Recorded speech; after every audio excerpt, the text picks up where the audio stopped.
بسم اللہ الرحمن الرحیم۔ السلام علیکم سامعین۔ کتاب ٹی ہاؤس، مصنفہ ارم ہاشمی، آواز مجید احمد جئی۔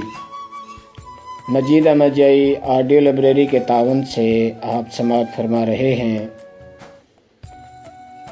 ارم ہاشمی پیش لفظ کی صورت میں حرف چند کے عنوان سے لکھتی ہیں: میں نے جب ہوش سنبھالا تو ایک بہت غمگین اور بردبار قسم کی باجی کو موجود پایا۔ یہ بڑی سی اوڑھنی وہ ہر دم اوڑھے رکھتی کہ ان کا چہرہ مشکل سے دکھتا۔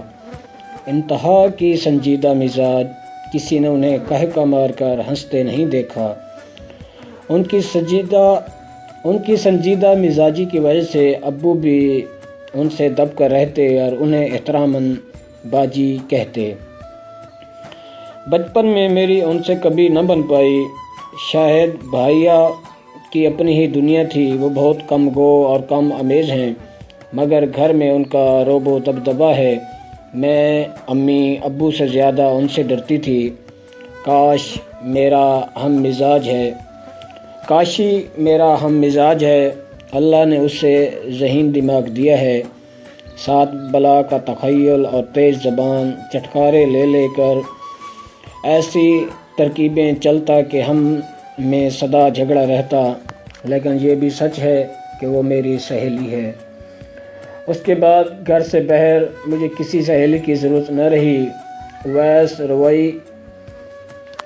اویس روئی کے گالوں پر رکھے رکھے بڑے کیے گئے ولی اللہ قسم مزاج پایا ہے، جو کہہ دو چپ، جیسا دے دو پہن لیا اور جو دے دو کھا لیا۔ مانو اس کے اندر کوئی بوڑھی روح ہلول کر گئی ہے۔ یہ اللہ کی دین میرے بڑے بھائی دل کا نگر انہی سب کے دم سے آباد ہے، شاد ہے۔ میں نے ایک پڑھے لکھے ماحول میں آنکھ کھولی۔ سیرت النبی، شہاب نامہ، ممتاز مفتی کی تلاش، دیوان غالب، دیوان حافظ، دیوان میر، نسیم حجازی کے ناول گھر میں پڑھنے کو ہر طرح کی کتابیں موجود تھیں۔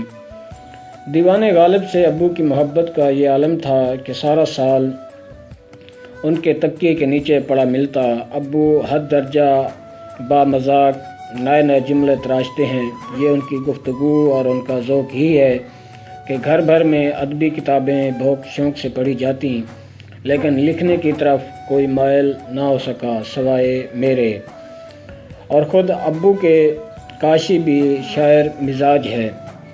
میرا تعلق ایک انتہائی دیندار سید خاندان سے ہے۔ جب میں نے لکھنا شروع کیا تو میری امی کو بے چینی ہوئی۔ ہاں، اخباروں میں اس کا نام آئے گا۔ لیکن مجھے ابو کی شیعہ حاصل تھی۔ میری آنکھ کے حصے میں جو دنیا آئی ہے، اس میں خدا کے بعد میں نے اپنے ابو سے زیادہ مہربان کسی کو نہیں پایا۔ وہ ایام جو لاہور میں گزرے، ابو مجھے اخبارات و جرائد کے آفس لے جاتے، جہاں اچھی کتابیں ملتیں میرے لیے لے آتے۔ میری تحریریں جب چھپنے لگیں تو سارا گھر پڑھتا، میری امی بھی۔ امی میاں والی میں خواتین کے مشاعروں کی فعال سامعہ ہیں۔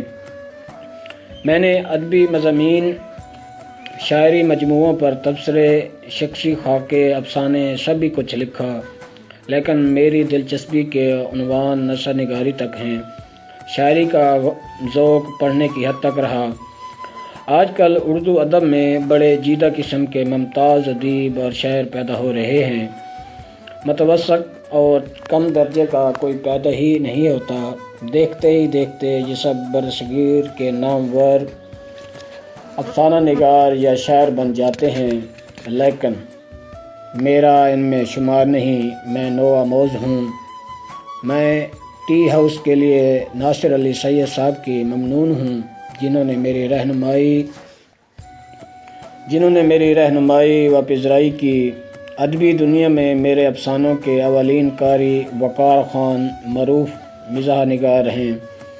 وہ میرے لیے سمت نما ہے۔ ان کی پسندیدگی میرے کسی افسانے کے باقی رہنے یا تلف کر دیے جانے کا سب سے بڑا جواز ہے، لیکن یہاں میں ان کا شکریہ ادا نہیں کروں گی کہ حساب دوستاں دل میں رہے تو اچھا ہے۔